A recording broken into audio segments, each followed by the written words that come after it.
Hello and welcome to all our viewers in Nigeria and around the world to the news cycle on Global Television, coming to you live from the nation's capital, Abuja. I am Godwin Sunday. A quick reminder that Global Television is on DSTV channel 365 and free to air on 9 Comsat. You can download the Global TV Nigerian mobile app for Android and iOS devices to keep track of our broadcast. The Nigerian Senate has commenced a probe of Senator Natasha Akpoti-Uduaghan's conduct during plenary last Thursday and referred the issue to its Committee on Ethics and Privileges and Committee on Code of Conduct and Public Petitions. The issue began when Senator Yemi Adaramodu, chairman of the Senate Committee on Media and Publicity, raised a point of order. Godwin Sunday has details. Chairman Senate Committee on Media and Publicity, Senator Yemi Adaramodu, expressed concern about the misleading media report regarding the event that unfolded in the Senate last week. He emphasized the need to protect the integrity and future of the Senate. And I'm narrowing it to Mr. Senate President versus the Senator, which is not so.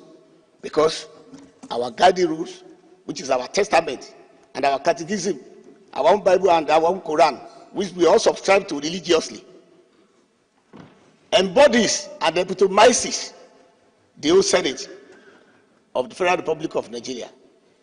Any action against it is an action against the Senate. It's not an action against the Senate President. Mr. President, sir, we were told when we were growing up as toddlers that where there is no law, there is no sin. The Senate leader, Okpeyemi Bamidele, Minority Leader, Abba Moro, and Senator Jimo Ibrahim, among others, lamented over the conduct displayed by Senator Akpoti-Uduaghan on the fateful day and recommended that the matter be referred to its appropriate organ for further investigation. Senator Natasha Akpoti-Uduaghan being asked to move to another seat is nothing that has to do with gender, is nothing that has to do with hatred, is nothing that has to do with any form of malice. For the record, let me say again, distinguished Senator Adamu Alero, who had been governor for 8 years, who had been honorable minister, and who is one of the most ranking senators in this Senate today, was asked to move his seat. And he didn't make any issue out of it. We had a reason to change the seat of His Excellency Distinguished Senator Aminu Waziri Tambuwal. I am at the back seat, but I can lend my voice. In fact, Mr. Senate President, the former Senate President, very distinguished Senator Ahmed Lawal, is at the very back seat after my own. Look at my own seat. Look at his own seat. And he's not complaining. He will raise up his hand with respect here, and will still go there to bow for his respect, because he's a man of integrity. In spite of some provocations, in spite of some offenses, Mr. President, we ask you to tolerate some of our actions that are not in tandem with democratic and parliamentary practices. These things once in a while will occur, but please, we want to ask that while we are referring this matter to a relevant committee, let us ponder on the drama that unfolded on that day and see how we can mitigate against the possible consequences on the integrity and the image of this institution, so that we can move forward in the interest of this country. President of the Senate, Godswill Akpabio, reminded lawmakers of the importance of adhering to the rules, citing Order 66, subsection 2 and section 55 of Senate rules. He underscored that all senators must conduct themselves with decorum, including prohibitions on chewing gum, drinking water, or being disruptive during sittings. Those in support that the disorderly conduct of our colleague, distinguished Senator Natasha Uduaghan, we referred to the Senate Committee on Ethics and Privileges for necessary further action. Say aye. Those against say nay. The ayes have it. So the matter is hereby referred to the Committee on Ethics and Privileges and Senators voted to approve that the issue be referred to the Ethics Committee for investigation and to report back to the Senate in 2 weeks. Godwin Sunday, reporting for Global TV News. The Academic Staff Union of Universities has warned against the proposed withdrawal of the education tax to Tertiary Education Trust Fund, TET Fund, as stipulated in the tax reform bills currently undergoing public hearing at the National Assembly. Delivering the memorandum on the tax reform bills during his appearance at a public hearing organized by the Senate Committee on Finance, President of the Union, Professor Emmanuel Osedeke, stated that scrapping TET Fund could lead to the collapse of tertiary education in the country.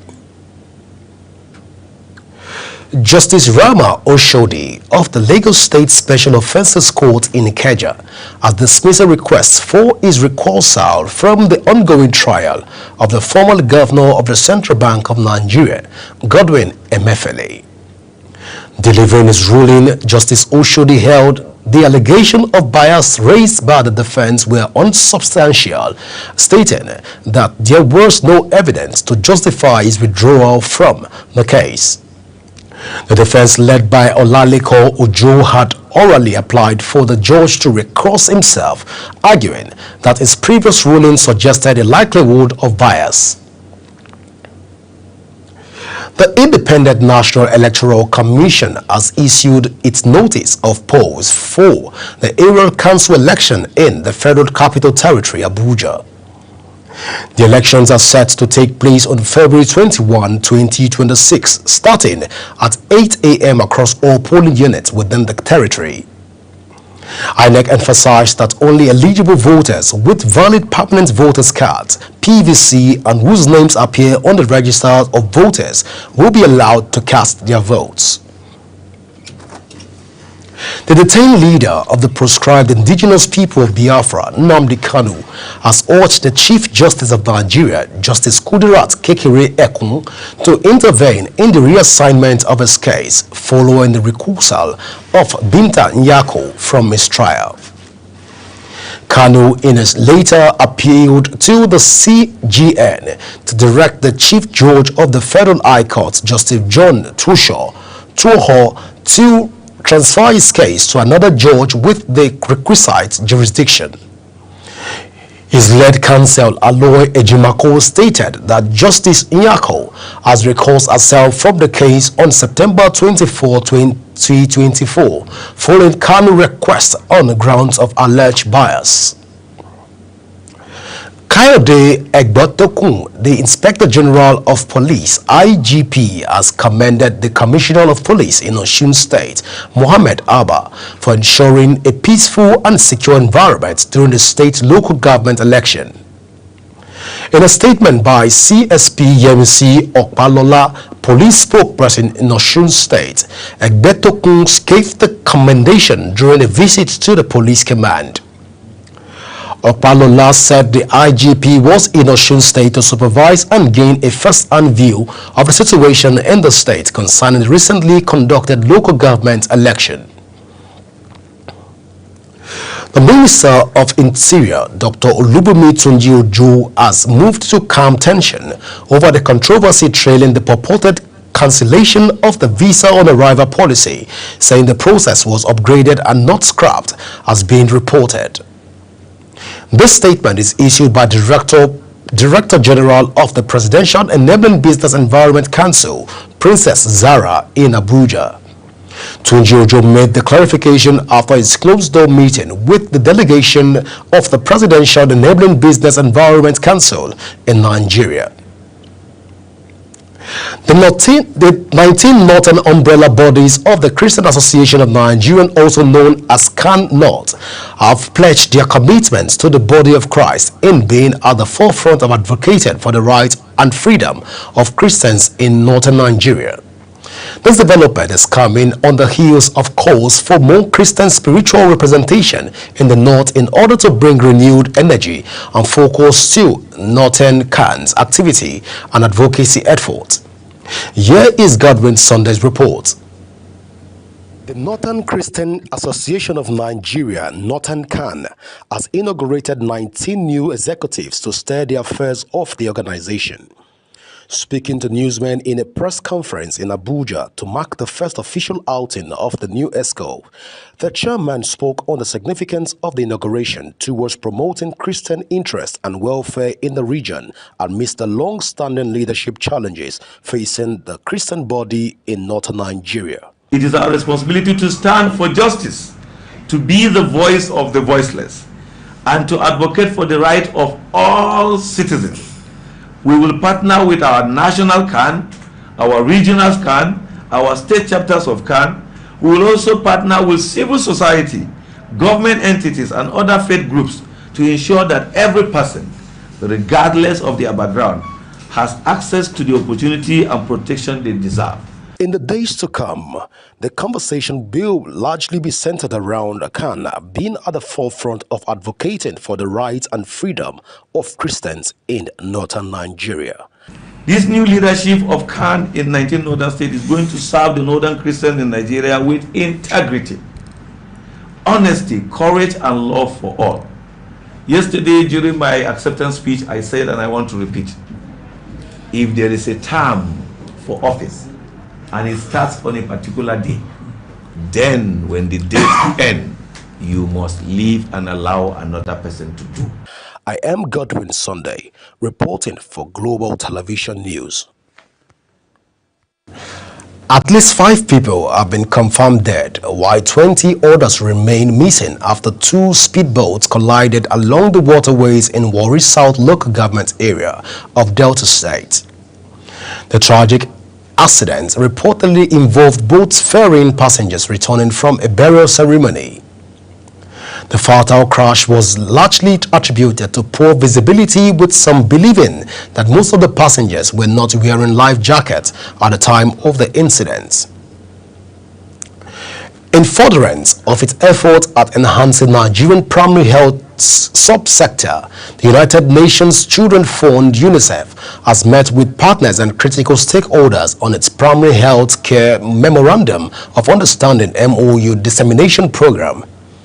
The MOU is designed to strengthen primary health care systems by improving routine immunization, disease surveillance, service delivery, and good governance. Sharon Ajay has details.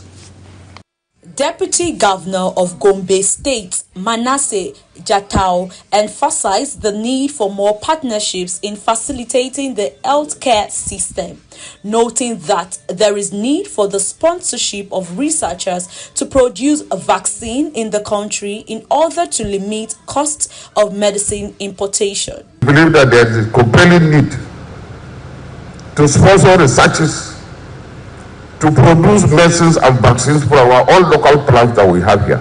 At any rate, all the imported drugs are from plants. And based on my travel of this world, I've visited 66 countries. We have more plants, we have enough plants to produce vaccines that we need in this country.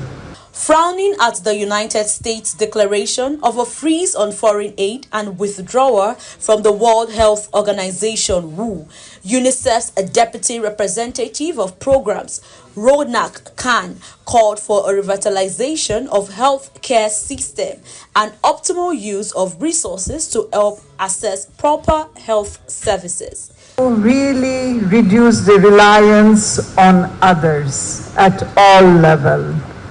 What has happened by this US government decision has shook us to the core, but honestly, I think we knew this was coming, because we cannot be forever rely on external support. All of us need to have our own ownership, our own accountabilities and own responsibilities as well. The Primary Health Care MOU is a 3-year partnership involving Gavi, the Federal Ministry of Health, UNICEF, and 8 states that comprise Bayelsa, Gombe, Jigawa, Katsina, Kebbi, Niger, Taraba, and Zamfara. Sharon Ajay reporting for Global TV News. You are watching the live broadcast of News Cycle. When News Cycle returns, U.S. President Donald Trump unveils plans to sell presidency permits for $5 million. We have those details from the foreign scene as well as more stories from business and sports segment for you right after the break. Please stay with us.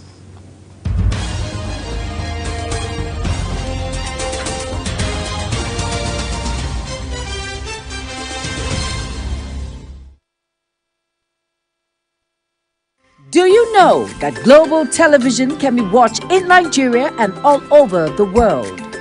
Download the Global TV Nigerian mobile app for Android and iOS devices to watch Global Television real-time from around the world.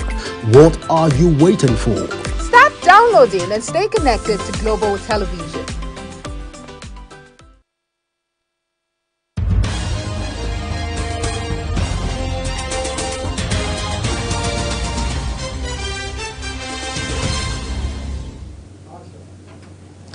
A quick look at the world of business. The Federal Competition and Consumer Protection Commission has summoned MultiChoice Nigerian over its planned subscription price increase set to take effect on March the 1st, 2025. In a statement by Ondaje Ijagu, Commission's Director of Corporate Affairs, he expressed concern over the recurrent price hikes in Nigeria's pay TV industry, warning against possible anti-competitive practices and market exploitation. The Secretary General of the Organization of Petroleum Exporting Countries, OPEC, Itan IGAS, has tasked Africans to unlock its proven oil reserve of over 120 billion barrels. He said this at the 8th edition of the Energy Summit in Abuja with the theme, Bridging Continent, Connecting Investors with Africa's Energy Potential. Al-Gas said African with around 18 trillion standard cubic meters of natural gas is a testament to the continent's crucial role in the global energy landscape. Nigeria's gross domestic product grew by 3.84% in real times in the fourth quarter of 2024, reflecting an improvement from the 3.46% recorded in the same period of 2023. This also marked a slight increase from the previous quarter, which recorded an identical 3.46% growth rate. The latest GDP data released by the National Bureau of Statistics attributes the expansion of stronger performance in the service sector. And meanwhile, Hong Kong stocks resumed their impressive start to the year as they rocketed more than 3% on the back of a surge in tech firms fueled by fresh optimism over the sector in China. The rally led gains across most of Asian markets, with investors shifting back to buy mode following a poor start to the week sparked by fresh U.S. tariff hikes. Traders brushed off another disappointing day on Wall Street following the more data showing consumers in the world's top economy were losing confidence. On the foreign scene, United States President Donald Trump has unveiled plans to sell new gold card residency permits for a price of $5 million each. Trump says sales of the new visa, a high-priced version of the traditional green card, would bring in job creators and could be used to reduce the U.S. national deficit. The Republican president, who has made the deportation of millions of undocumented migrants a priority of his second term, is said the new card would be a route to highly prized U.S. citizenship. At least 19 people were killed when a Sudanese military transport plane crashed into a residential neighborhood in Khartoum outskirts, the Army-aligned Health Ministry made this known. The Antonov aircraft went down night near Wadi Sadna Air Base, one of the Army's largest military hubs in Omdurman, northwest of the capital. The Army, which has been at war with the paramilitary Rapid Support Forces since April 2023, said the plane crashed during takeoff, injuring both military personnel and civilians. Still on the foreign scene, the European Commission has received requests from Nigeria and 23 other non-members of the organization for economic cooperation and development countries seeking inclusion in the list of nations eligible to import non-hazardous waste from the European Union. Non-hazardous waste, which accounts for 95.6% of solid waste produced in Europe, include municipal waste such as packaging, clothing, bottles, and plastic, as well as demolition materials like concrete, bricks, stones, and food waste. The request is believed to have been made in line with the new waste shipment regulations introduced as part of the EU's Green Deal and Circular Economic Action Plan. In sports, Remo Stars coach Daniel Ogumode has charged his team to take another step towards winning their first Nigerian Premier League Champions title as they travel to face Nasarawa United in a 2024-2025 match day 26 game today. Currently top of the table with 51 points and holding a 10 points gap ahead of closest challenger 3SC, the Ikene side are seeking to strengthen their grip in the title race with another away win. Ogumodede's side were able to open up a 10 points gap by responding with a 2-0 win over Kwara United, and they could take an unsayable lead with another win. Well, that's it on the news cycle. A quick reminder that Global TV is on DSTV channel 365, on Star Times channel 276, and free to air on Night Concert. Kindly follow us across all social media platforms now showing on your screen using @Global TV NG. You can download the Global TV Nigerian app for Android and iOS devices to keep track of our broadcasts. I am Godwin Sunday. Thank you for watching.